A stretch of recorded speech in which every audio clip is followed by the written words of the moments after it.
So it kind of started as this like very simple proposition that I, wanted financial freedom as a young child. And I would sit at the table with my mom and my stepdad and always talking about these companies and dividends he was going to get and like the returns he was going to get and all this kind of stuff. And he just got me excited about it. If you really think about the word investing, it should be over time. There should be a good amount of set it and forget it. You're not going to escape the hard work. Like if you're not born into money, you're going to have to work. We all think we're the best stock pickers and traders until something goes wrong. Investors have such a hard time just sitting on their hands. Like if a stock falls, they're selling it, they're taking gains and it's up 2 days later. The things that work have worked forever. Like they're going to probably keep working. You look at these ETFs and over time, I mean, they've had a smooth and steady ride. There's going to be this next generation of investors, like $60 trillion is going to trickle down from like our grandparents to to our parents, to us, to our kids eventually. And there's going to be this whole, shift in wealth. And if you really want to retire early, you have to be very, very, diligent in terms of like where you allocate your money, how you invest it. Investors, welcome back to another go-round of Masters of the Market. Now, this week, I'm incredibly honored to have on with me Sylvia Jablonski. She is the current CEO of Defiance ETFs, a firm that was started back in 2018, now with assets under management of, get this, $1.5 billion under her leadership. But here to tell that story is Sylvia herself. So Sylvia, I want to go ahead and pass the first question right over to you and just ask you, how exactly did you get to where you are today? Hi, and thanks so much. I'm also super honored to be here.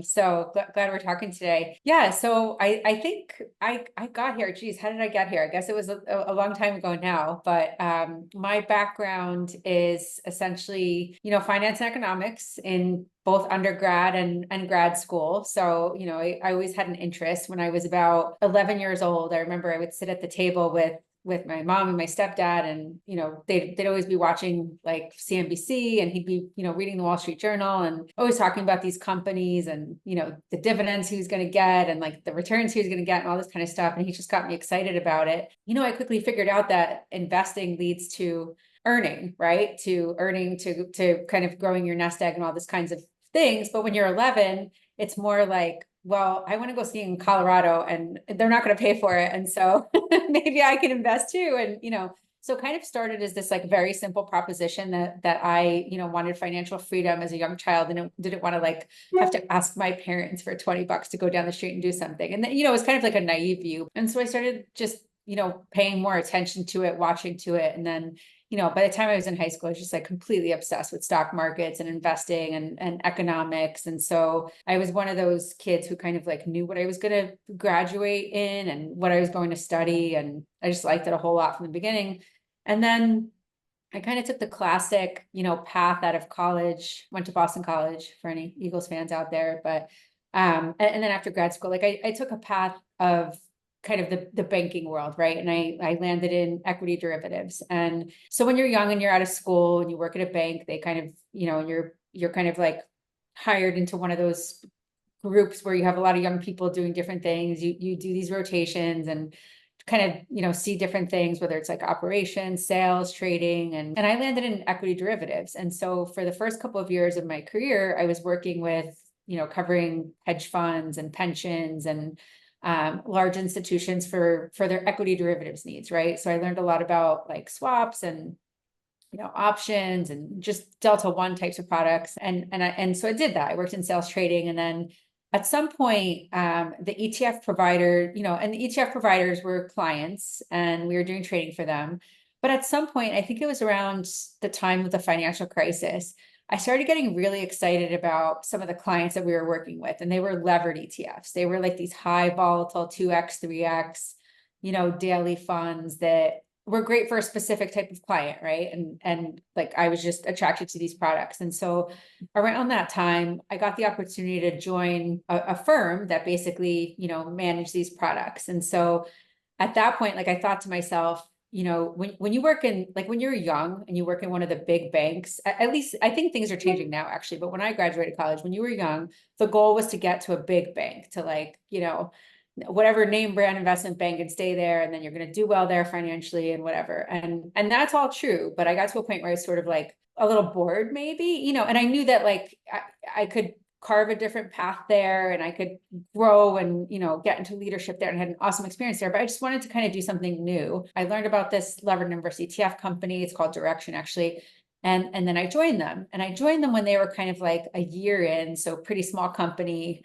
It was like, the heat of the financial crisis. They had a 3x bull and bear finance ETF. There's just like all this stuff that I learned about that, right? Like kind of like the different strategies that hedge funds were using, like what happens with swaps, the regulatory stuff, like how are we going to come out of this, and how do you get leverage in a volatile market, all this kind of stuff. And so, but there in general, I worked I wore many hats. So when I started there, I was still pretty young. Although I had a good amount of experience under my belt with equity derivatives. So, I knew the trading side. I got to work in like capital markets, meaning making sure the products get to market and they trade efficiently. And like, if there's any issue with, a fund or geopolitics or some halt on an exchange, like you're kind of the person who knows about like what's going to happen next and can help the big clients hedge their portfolios, figure out what to do. And then, I naturally just kind of like talking to people, right, and being out and about. And so I had also like a sales / revenue generation / like specialist type of role where I knew the products really well. I'd love to get in front of people, but also build the brand of the company and grow assets and stuff like that. And so while I was at this company, I hired a guy who is now my boss, named Matt Belsky. And he was a salesperson on a team. At that point, I was managing like capital market sales and research. And I hired Matt, and he was like hired as a senior salesperson. And so he and I spent years and years, together trying to like build out the brand, sell the products, educate people about the products, all that kind of thing.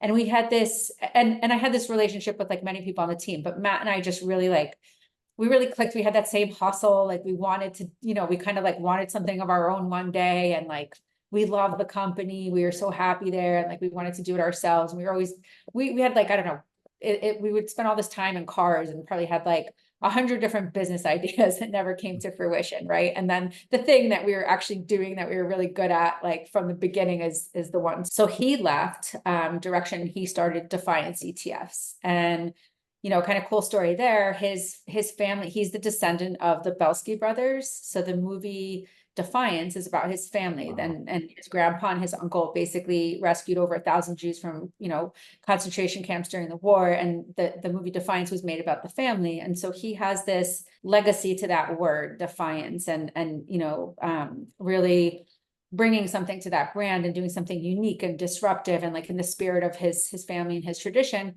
And so that's how the company started. And, I joined him shortly after, where we had this track record of, we worked well together, same vision, all that kind of stuff. He hired the head of marketing or chief marketing officers, one of his best friends. They served in the army together. And then we have another team member that, is also, kind of part of the family, and kind of brilliant accountant type of guy. And so we started this company, right? And there's a whole bunch of us now, or a small group of us now, and that's kind of how we got here. And the goal was really initially to build out, this was in like 2018, 2019. The original thought that Matt always had was that there's going to be this next generation of investors, like $60 trillion is going to trickle down from like our grandparents to, to our parents, to us, to our kids eventually. And there's going to be this whole, shift in wealth. And then it started happening, right? So like during COVID, we started seeing that all these young people who were home were like really cared about the market, investing, and got into the market, but they're not that excited about like the stodgy, I shouldn't say stodgy, the conservative classic mutual fund products of our grandparents that have done extremely well. They want like quantum computing, they want artificial intelligence, they want cloud, they want flying, taxis and spaceships and that kind of stuff. And so we thought that there's something in between there where we're going to create, the next generation of thematic investing, but they're going to be, products that are not like meme stocks, basically, right? They're going to be things like our quantum ETF, which is like AI, machine learning, things that have, staying power for decades to come. but are maybe better representative of what the next generation wants to invest in. So not like old classic tech perhaps, but new tech. And, 5G, that's the 5G, 6G, that next generation of communication and telecommunication and stuff like that. And then, we grew, we wanted to diversify and do other disruptive things, but diversify, right? And then so we kind of got into the enhanced income suite with partners of ours at Title and Zega, and created these, these extreme income funds basically, and diversified the product suite. But yeah, I mean, how I got here is like, Poland, America, Boston College, lots of finance, couple jobs, and here I am. It reminds me of the Steve Jobs quote almost. You can only connect the dots looking backwards. Yeah, And yeah, basically, take two, you're here now. What's interesting to me is actually what you first mentioned, that 11-year-old girl who had this yeah. dream almost to be in the business, to be in the industry, Yeah, I and to wanted to be seek an out adult as a freedom. kid. It was really weird looking back on it, but I did. I wanted to be like a grown up, and now I'm a grown up and I want to be a kid. So go figure. Where do you think that thinking came from? I mean, 11's quite young, but yet you Yeah. were seeking that financial freedom at 11 years old, or desiring it. Was someone in your family in the business, in the industry? I mean, my family, like at baseline, my family is very, academic. Like there's a lot of PhDs. Everybody's pretty, everyone's doing quite well. Like we have, kind of lawyers, doctors, a lot of programmers and traders and things like that. So I think as a family, we're like everyone has a lot of ambition to pursue passions, but also to have, financial stability and things like that. But yeah, I think I just saw my parents hustled a lot. I always saw that, right? They hustled, they wanted to provide a nice life for the kids, and I liked that. And then I realized how hard that is to do, right? But I think honestly, so much of it was like watching financial media, like whatever it was, if it was CNBC, if it was Wall Street Journal, if it was Bloomberg, if it was Fox, see it, like whatever it was kind of all of it, whatever was on, they were so interested in it, and I heard about it, and then I just started to just develop this interest in kind of following all of it. But I have to say, like, it changes. Like I think at 11 it was like a naive thing of, I like literally I remember the first conversation that I had with my mom about kind of anything like this, and it was kind of like ill-fated. But I remember being a kid, like 11 years old, and saying, I really want to go to Colorado on this ski trip. And, my parents were always big on like, well, like, what do that's expensive. How are you going to earn the money to do that? And when you're 11, like you can't go out and get a job, right? and like the $5 that they give you for chores aren't gonna, move the dial. And so I remember saying to my parents, like, well, if you let me manage your stocks, if you let me, kind of like buy stocks for you, and if they do really well, then maybe I can get the ski trip to Colorado, right? And of course, like, they're never going to let a kid do that kind of thing. But I think that's how my mind worked. And then by the time I was in high school, they were a little bit willing to say, okay, like, you're going to go to college in 4 years. Here's some of the savings. Like, why don't you think about how you want to invest some of it, right? And give us a plan of like where, what you're going to allocate to, like which stocks do you like, which mutual funds do you like, whatever it might be. And so it was just kind of like the conversation in my house. And my brother's the same way too. And we grew up together, and like just that was the family conversation. So So much about, and it's an immigrant mentality too, right? Like we came in, and Matt has this with his family too, the chairman and founder of our company, but and all of us do, the employees, very much the immigrant mentality too, right? Like we had a nice life in Poland. We came here, and starting over, like my parents and uncles and aunts, like with PhDs and these great degrees, and like they couldn't do anything because they couldn't speak English. They took jobs that were, not kind of reflecting the capacity that they could offer in terms of their talents. And it took many years of like struggling for them to, learn the language, translate their degrees, and then get really, kind of like back on track to having the careers that they had before. So part of that also is like, no, if you learn about like money and financial independence, and like I'm somebody who's always paranoid about something going wrong, and I just always want to be like aware of my finances and saving money, and how am I gonna, kind of like make the next buck to make sure my kids can now, go to school and all that kind of thing. So it's just that it's I don't know. I think it's just in my blood a little bit. I was gonna say it almost sounds like you were born for exactly what you're doing now.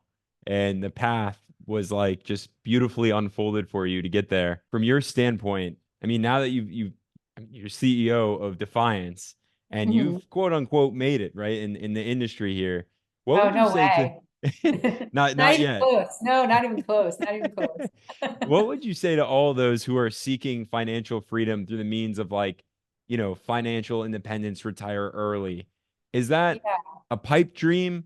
Is that something we should really strive for and set out to achieve? You know, it's interesting because like I'm young enough for social media is such a huge part of my world, but I'm old enough where like we didn't have influencers when I was, in school or anything like that. Like there was nobody whose full-time job was going to be perhaps to like promote brands on Instagram or I meet so many young people now that are I randomly ran into a young woman who was babysitting my son's friend the other day and graduated college. I was like, "Oh, what are you going to do?" And she's like, "Oh, I'm an influencer for this brand. I wear these things and that's like the full-time job now with benefits and a salary and all that. It's not like just a side hustle, right?" So I think the types of jobs have changed. But to answer the question, I don't know what the right answer is. I think number one, like if you really want to retire early, at some point you certainly have to work, right? And you have to Sure. save your money.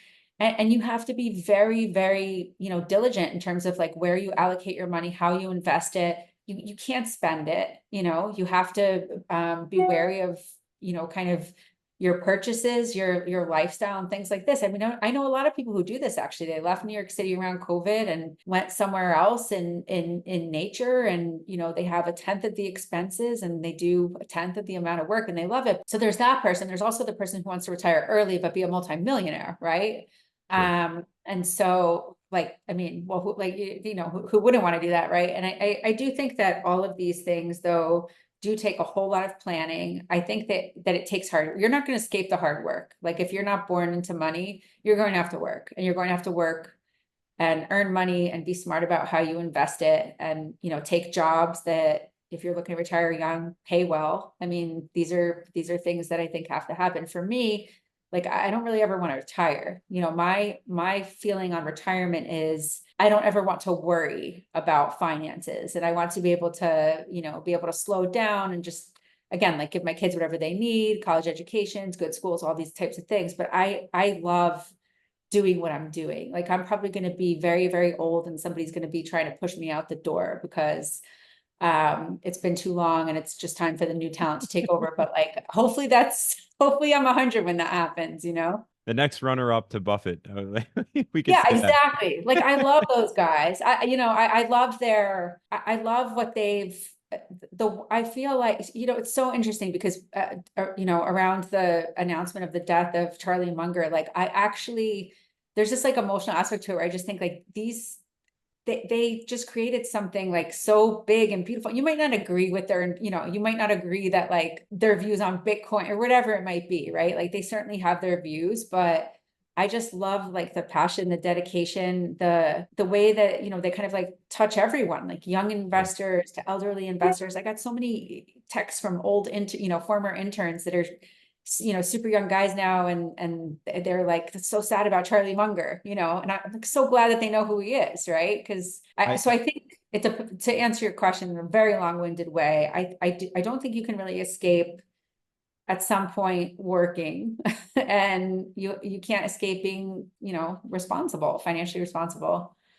I almost think a lot of the Buffett and Charlie Munger principles, at least from what I see like today, and especially, across Yeah. YouTube, I feel like there's a lot of dying principles with now the mindset of like, I'm gonna, what I always like to say, get rich by Tuesday, or this like Yeah. overnight success, and let me skip the hard work. Before we get into all the investing talk and Defiance and ETFs, Yeah. before someone gets started with investing, what do you think the crucial steps are to set yourself up in order to begin to invest? Well, I think you have to have a budget, right? I think you have to understand, how much you make and how much you spend and what you can allocate towards savings, right? Because I think you can't really just invest and not have anything to live on and then go into debt, right? Because you're investing on the side. So I think it's just understanding your budget, understanding what you have, and then also understanding like your level of expertise and kind of capability of managing your own money. I think that there are some people that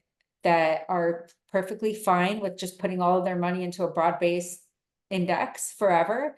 And actually, if you look back in time, they've done very, very well, right? And they've kind of outsmarted people who are highly skilled at allegedly highly skilled at running, money and billions of dollars and things like that. And they end up, with accounts that look in a similar fashion to the novice. So, yeah, so know, and like know what you don't know. Like if you think you can invest, you have an understanding of what your risk tolerance is and you have some money on the side, then go for it.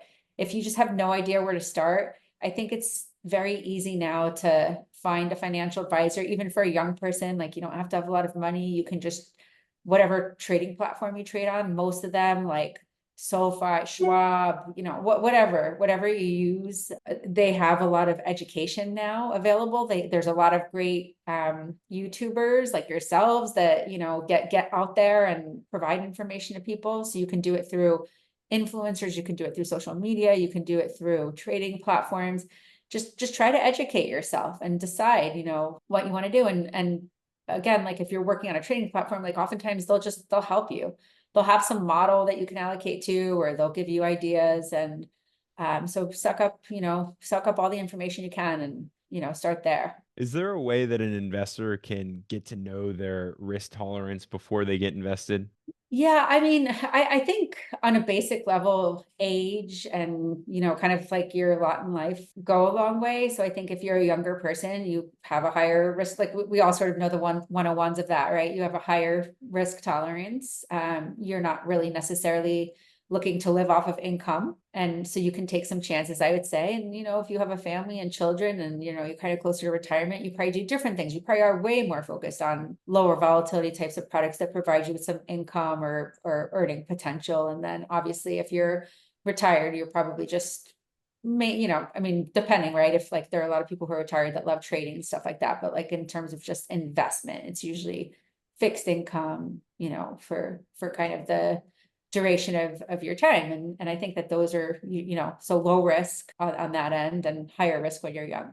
I want to dive into some ETF talk. So obviously Okay. Defiance is all about ETFs, ETF investing, and a lot of them are income ETFs, higher Yeah. income ETFs. I mean, right now it's like the hot topic of conversation, retire early, whether it's FIRE or how to live off dividends faster. Is Yeah. this the track we should be pursuing? And if I may ask, like why ETFs in the first place for you? Like what was it about ETFs that intrinsically hooked you? Because for a lot of people, growth stocks are just more fun. And perhaps you can Yeah. reach that success much faster. They are, but you know, if you have picked the wrong one, you're done. Sure. Whereas an ETF gives you broader base. So I'll give you an example of like an ETF that I like. And so arguably right now, AI is the biggest thing. And so the equities that represent AI or NVIDIA, everyone's waiting for NVIDIA to report today. So NVIDIA and AMD and Microsoft and whatever, maybe it's the Mag 7, and they have done incredibly well. It's hard to argue that that wasn't the best place to put your money. But the good thing about ETFs, I think they work particularly well when you're trying to capture a theme or like a general sector exposure. And you just have a little bit of, less volatility and a little bit of protection by having diversification. So if NVIDIA does terribly, or IBM or Microsoft, whatever stock you pick does terribly, you have, 50 others, right? And so you kind of have smoother performance opportunities over time. But also with innovation, like with AI, quantum computing, supercomputing, there are all these small cap products out there, or sorry, all these small cap companies out there. And a few of them are bound to hit and become, 10 baggers, whatever, whatever you want to call them, but rates are still high. They haven't really done that yet. And it's a risk to hold them.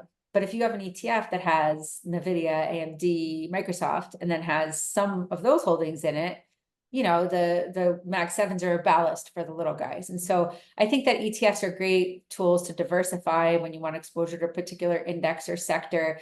If you're not a stock picker, they're great, kind of set it and forget it products for the long run. To be fair, like I think a lot of people, and I would even include myself in this, like we all think we're the best stock pickers and traders until something goes wrong, and then you look at these ETFs and over time, I mean, they've had a smooth and steady ride. And if you didn't pick that right name, it really helped you out. So diversification is the big thing. Should we all be starting with an ETF?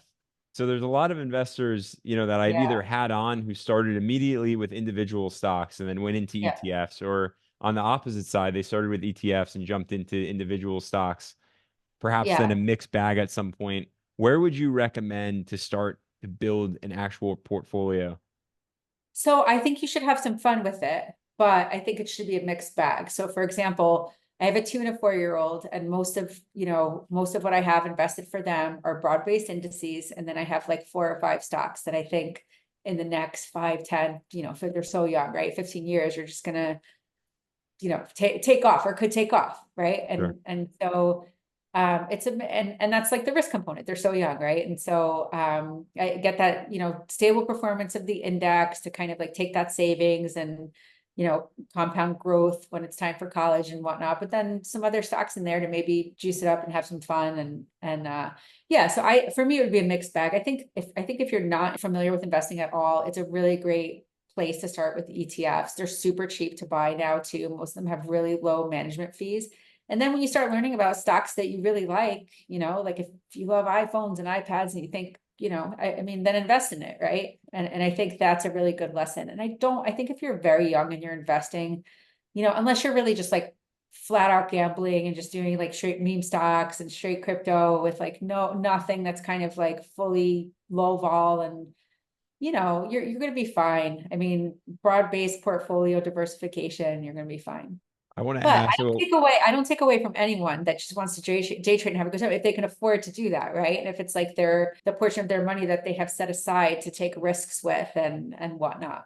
I almost feel like that's the key that I hope everyone Yeah, caught, that's if the you can key. afford to That's do the it. balance. If you can afford to do it, like, of course, do it. Have a great time, But if you like truly are going to depend on that money to live on, then I do think it makes sense to mix it up and have some equity exposure, have some things that pay you some dividends, and and then take some risks.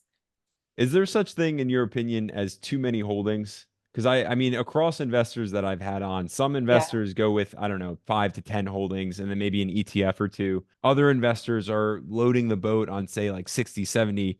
Sometimes I have had someone over 100 holdings within the portfolio. I mean, when is it too much? I think it just, I think part of it is how much money you have invested. Like I know I often look at the portfolios of private wealth advisors at like the wirehouses, like the Bank of America's, the Goldman's, and their clients have like 200 positions. You know what I mean? But in that situation, they have a whole lot of analysts that are probably looking at every single stock that they pick. There's a reason for every single stock that they pick. And those portfolios are doing pretty well. And then there are portfolios that are concentrated and have a couple of ETFs and a couple of names, and they're also doing very well. So I think it depends on like the amount of time you have, your expertise in stock picking, the size of your portfolio and the amount of money that you're investing. So just totally depends. I mean, I personally don't subscribe to like needing 100 stocks, right, to represent my investment thesis. But that being said, there are parts of the market that I don't know as much about, right, Sure. that I just don't have in my portfolio. I want to get a little bit into Defiance talk. What are Okay. some of the top ETFs over at Defiance that income investors, dividend investors, or even growth investors should be well aware of that you have? Yeah, so this has been a real you know innovation and just like explosion of interest by some of the product, by investors for some of the products that we've launched. So last September, we launched the first 3 products in the enhanced income options suite. And those were tickers QQQY, JEPY, and IWMY. And the goal there is that you have, essentially you have these options. They're 0 data expiry options available on all of these products. And, we sort of figured out with our partners, really, a guy from Zega Financial, Jay Prescicelli is our trader. He's the guy who really figured this out, but he's an options wizard, right? So he figured out that like you can sell options, ODTE options every day and gather sizable premiums, right? And so these are essentially European style index options. They're expiring in less than 24 hours. They settle to cash. You don't get put the stock. And so what we did is we had this fund where we realized that if you look at the major indices and you sell these options on a daily basis, you really do generate this premium. And so, QQQY basically sells NASDAQ options daily. And we've been, on a run rate of like high 50s, low 60% annualized returns through options selling. JEPY is S&P 500 one, IWMY is the Russell one. And that one actually paid out like over 100% last month. And it's in the, it's in like the high double digits there. And so with these products, what we found is investors wanted access to, wanted some upside to the index. So this isn't like if you buy QQQY, which is the NASDAQ one, right? It's not that you're looking necessarily for exposure to the NASDAQ. That's not what this is.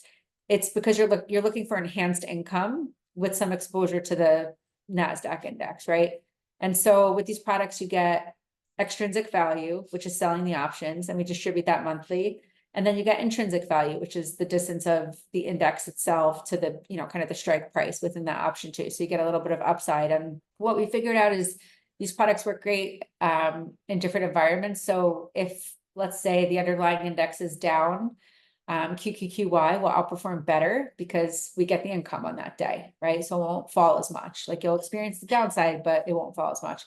And then if the market was just flat and it never moved again, you get this like really high premium, potentially 60% a year, because you just grab your extrinsic value, right? We have never seen a market like that, in all fairness. So that's not really, that's not really what we're pitching here. That's the income aspect of it, and then you have the performance aspect of it.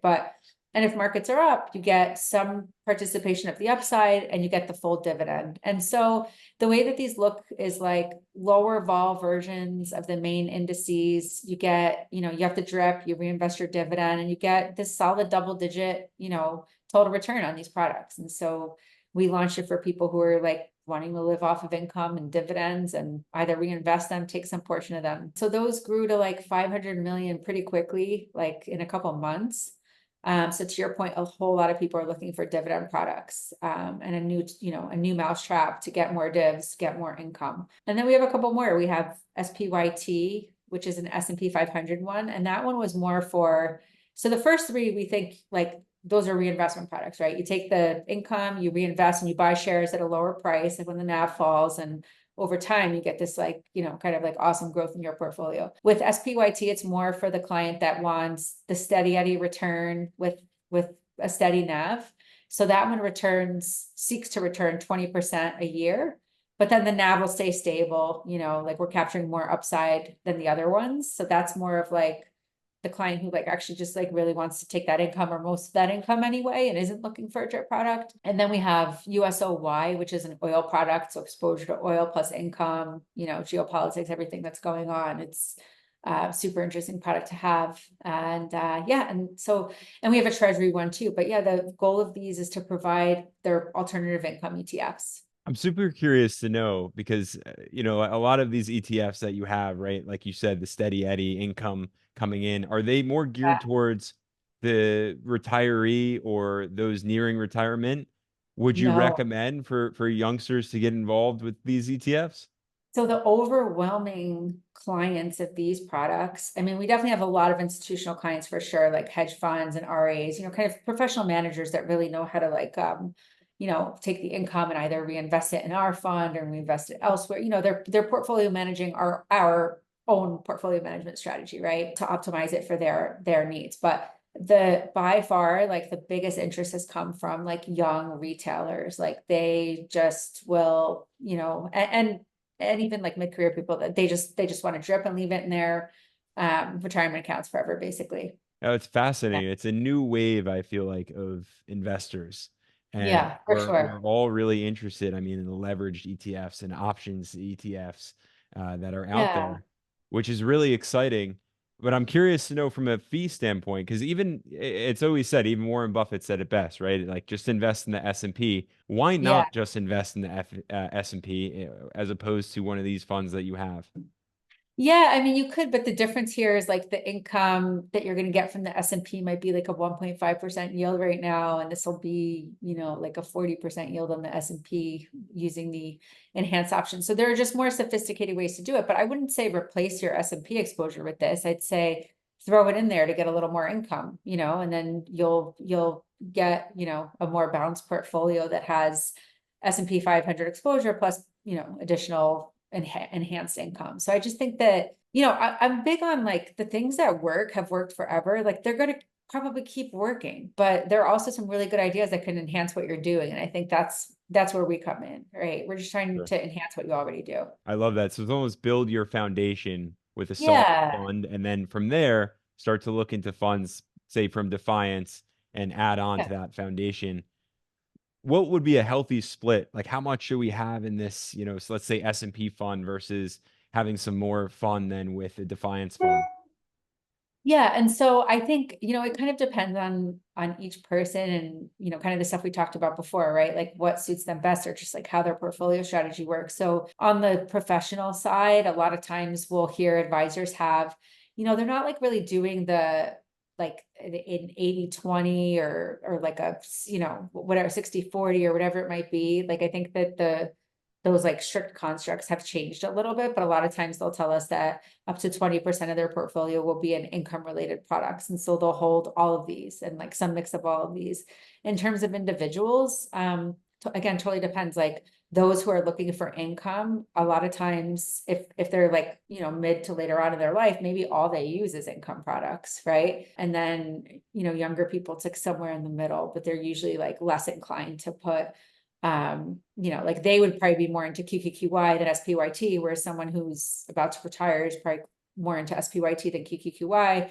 And like, but overwhelmingly, I mean, I haven't met a client of ours that uses these products that only uses one of them. It's They all have interesting. all of them. The other Yeah. option here is to go with some of these big brokerages, take your Schwab, like you mentioned, or Yeah. Vanguard or Fidelity, and they're all playing the game of who has the lowest fees at this point. Now, when you Yeah. come to some of these like ETF firms, are you able to compete with the Vanguards and the Schwabs, or what are the fees No, like? but they're doing different things, like for the most part, they're doing free S&P 500 or free broad-based index stuff. And I mean, that's not all they're doing. They obviously have a lot of stuff, but they're not really competing in like this space or in the or in like thematics necessarily, so I think that they're that good, build your base with those products because they are super cheap. Like us even use their ETFs to create our ETFs to build options off of sometimes, you know what I mean? So you'll see a lot of levered ETFs, for example, that hold one of those super, inexpensive products, and then they'll lever it up. So they benefit not only from individuals buying their products, but also ETF issuers buying their products. But I just think like they are doing a different thing, right? We're Sure. trying to sass up what they're doing, I guess. What I can really appreciate that you're sharing is like stick to what works. And if it is Yeah. that S&P fund, I mean, build your portfolio with it, but don't be afraid to actually dip your toes in the water with funds that you offer or some of these other Yes. firms offer that are going to help you just make more at the end of the day. All Yeah. over the Defiance website is this theme of thematic investing. I'm curious to get your definition on it. And what does Defiance really mean by that?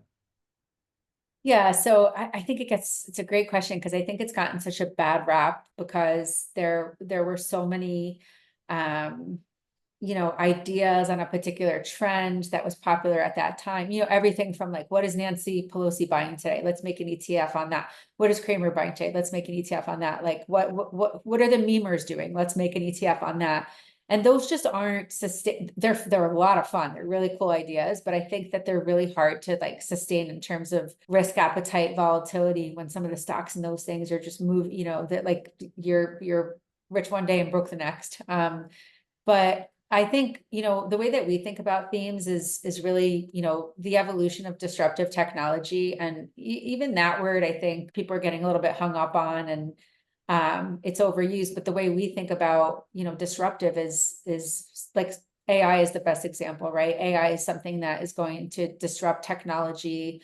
It's the biggest, kind of trend and innovation since the internet. You're going to see things like, computers that function in multi states instead of binary states. You're going to see data processed at the fastest speed ever. You already see, doctors using robots because of kind of all of this 5G data, supercomputing, all of it, right? And so we think that these things are very tangible. We think that they're going to change the way that banks calculate credit. We think that they're going to change the way that the healthcare system works, where like all these popular drugs now, they're going to end up being in pills and not needle, so there's like really practical application, but the theme itself is like, the disruption of what the old way was with an actual improvement in staying power, within kind of the construct of what we're doing. So we want to think about tech. What is the next generation of tech going to look like? And that to me is a theme. It's just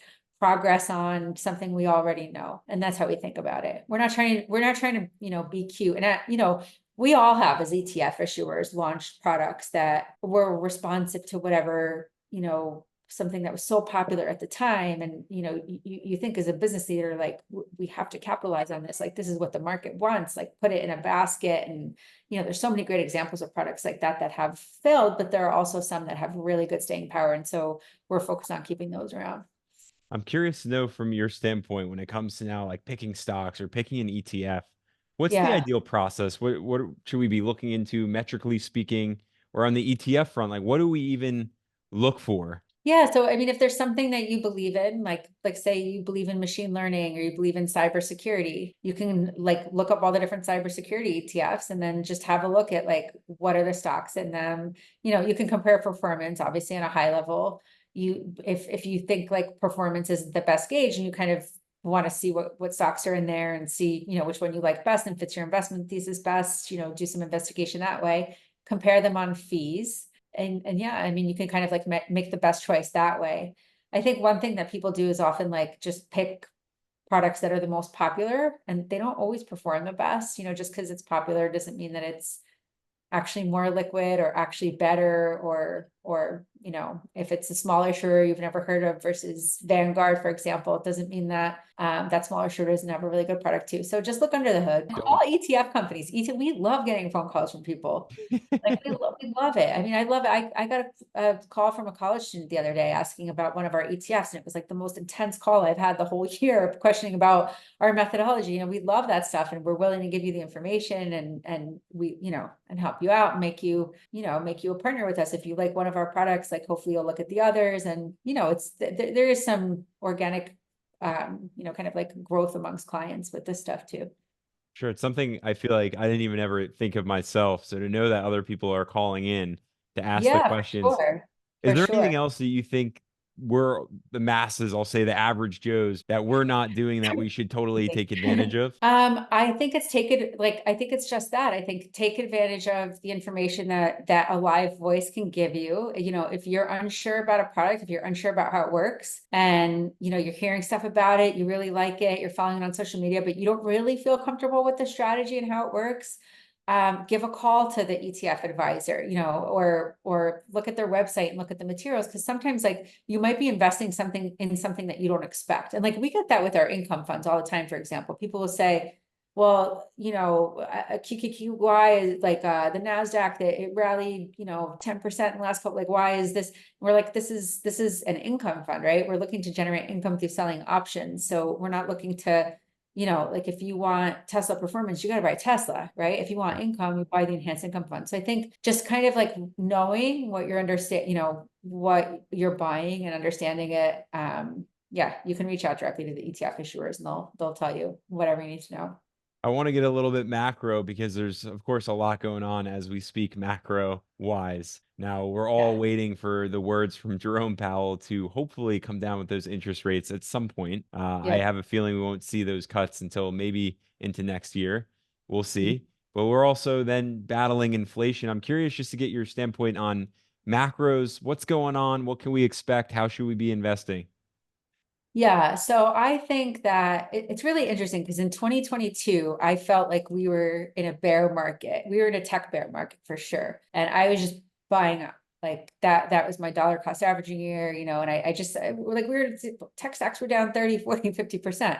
And we weren't really talking about that. We weren't talking about it as a recession, right? We were talking so much about rates and all this other stuff and post-COVID, the reopened trade and all that, but we weren't talking about the fact that there was this actual recession in that space and a couple other areas too. And I think 2023 was a little bit of that like recovery. We finally see inflation coming down. And so this year, I think we're on high ground here. Like, I think this is the soft landing, right? And I think that overall, like people have jobs, right? They've had wage increases. They still have savings. There's trillions of dollars on the sideline, not deployed in the markets. Inflation is coming down. It's not linear. I wouldn't have expected it to be linear, and it may not continue to be linear, but it's coming down, right? It's going in the right direction. It's an election year, so you usually get some good seasonality around, year end, and then on top of that, an election year. And the bigger thing is I really like equities now, because last year it was so hard to convince people that, leaving their 5% treasury XYZ, CD that they got out of the market for was a good idea. It was really hard to do that. And now you see earnings, and earnings have been really solid, and the earnings outlooks for some of the top companies are projected to be, 12, 13, 14, 15% for the next 2-3 years. And all of a sudden, well, that's double what you were getting in those cash accounts. And so I do think that risk appetite is back. I think that, again, jobs are stable, no stagflation, right? Inflation's going in the right direction. The things that are unclear about this market, though, are we live in a world where geopolitics are something that is very, very real. There's always things going on in the world that people are kind of like ignorant to, or just don't know about, or whatever it is. But we have like major wars going on, right? We have what's going on in Middle East. We have what's going on in Russia, Ukraine. Who knows what's going to happen with Taiwan? We have trade wars going on.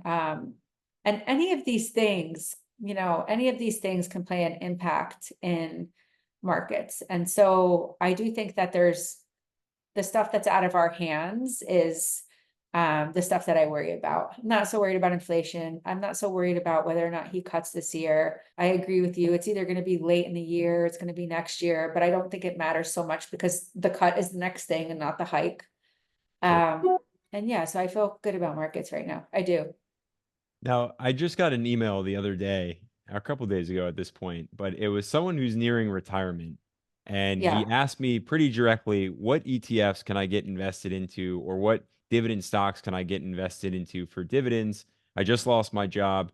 Now, generally speaking, there's no Yeah. financial advice, on this channel. What would you Yeah. share with an individual who is trying their hardest to make it work, to make the stock market work for them in their favor, dividend investing or ETF investing? It's, I don't know like the profile of the person in terms of like how much cash they have, how much they need to live on and stuff. So it's hard to, give a good answer without like really seeing it. But I think that, like the SPYTs of the world, these products that promise to have, or promise to seek anyway, I shouldn't say, like, you can't ever promise performance, but they seek to give you stability with your initial investment. So if he puts in 100,000, his 100,000 just kind of sits there, but then he gets this 20% annualized dividend every year. I think, and then I think like, it depends, right? I think if he has some of the higher enhanced income products, you're adding a little bit of volatility to your portfolio, but you are able to invest your money and then also get income to live off of. And so looking at the, JEPY, WMY, QQQY, and even, my competitors' products in this space that might do similar things. But yeah, I think that's a good way to look at it. Where the magic can certainly happen for him. We'll zoom out a little bit, Yeah. a little bit here, and I want to ask you, just from all your experience and all your knowledge. I mean, you've been doing this really since you were 11. Yeah. So Yeah. I want to ask what you think are some of the biggest mistakes that everyday investors are making that can Yeah. better set us up for success if we avoid them. Oh gosh, investors have such a hard time just sitting on their hands. Like if a stock falls, they're selling it, they're taking gains, and then it's up 2 days later, like, after earnings. Like I think it's just trying to chase the market, trying to buy, buying high, selling low, or, kind of like over it. And I don't say these things casually, because I understand that, sometimes investors will just sell something because they need money and the stock is down, and unfortunately they have to sell it to get, their cash. And that's unfortunate. But I think like if you really think about the word investing, it should be over time. There should be a good amount of set it and forget it in addition to your risk taking. But yeah, I mean, like if Nvidia earnings aren't good today, don't sell all your Nvidia stock. And if they're really good today, don't buy it if it pops 20% at the open or close, you know what I mean? So don't try to chase the market, slow and steady, dollar cost averaging. Those principles, they still work, Sure. The they tried still and work. true. Yeah. And I love all the things. I love Bitcoin. I love Ether. I love crypto. I love, I like the income investing, and I have a broad, interest in the market, but you do have to have your, I think have some steady income plays, broad-based index exposure, and then, take a little bit of risk with the rest if you're able to. Sure. We'll wrap up here with two more questions. I want to Okay. ask on a personal front, what you think one of your biggest mistakes or lessons learned rather was throughout all this time, since 11 years old till now, investing. Yeah.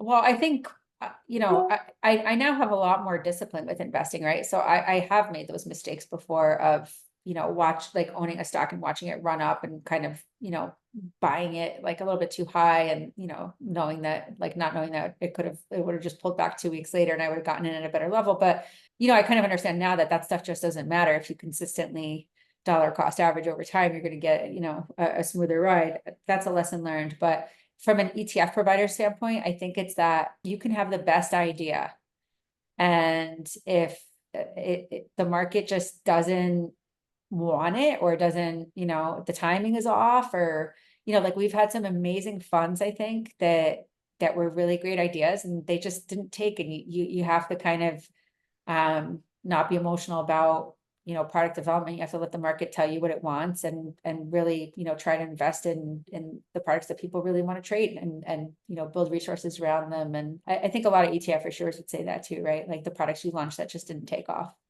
Sure. Now, my favorite question that I get the opportunity to ask every master of the market who joins me on the show is, if I were to give you $10,000 right now, which stock, or we'll go with ETF in your case, would you just simply put that Quantum, $10,000 into and quantum. hold on to? Yeah, quantum, Give quantum. us the I why. would do 50-50. So can I do two? Can I do 50-50 Yeah, or it's no? your 10K. Okay. All right. All right. So I'm going to do half quantum, because I just think that, it's the biggest. I mean, AI, machine learning, quantum computing, I think it's the biggest innovation of our time. I think that that's, the puck is where it's going to continue to go. And I think that it's going to have amazing returns. And then on the income side, I'm going to have a blended portfolio of SPYT and IWMY. So I'm going to have that 20% that I know I'm going to get. And then IWMY, it's, small caps, they're riskier, but they pay a huge juicy dividend. And the S&P 500 will lower my vol in that portfolio. And So there we go. stick with those Investors, three. you heard it here first. We have Sylvia Jablonski on with us on Masters of the Market. Head over to Defiance's website to check them out.